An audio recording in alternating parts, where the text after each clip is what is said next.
Vznik mladých konzervatívnych demokratov Slovenska ma naplňa veľkou radosťou.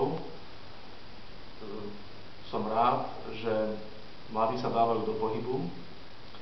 Možno sa niekomu zdá, že žijeme teraz takú dobu, že budúcnosť patrí revolucionárom a liberalizmu, ale mne sa skôr zdá, a tie znaky časov už sú tu, že táto cesta vedie do slepej uličky.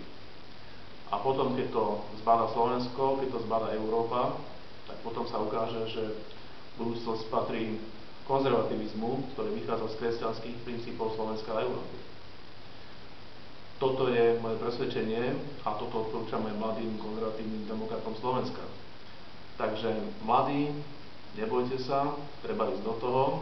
Som rád, že ste vznikli a v novom roku a tých ďalších rokoch, ktoré budú nasledovať, budúcnosť bude patriť vám, nám všetkým.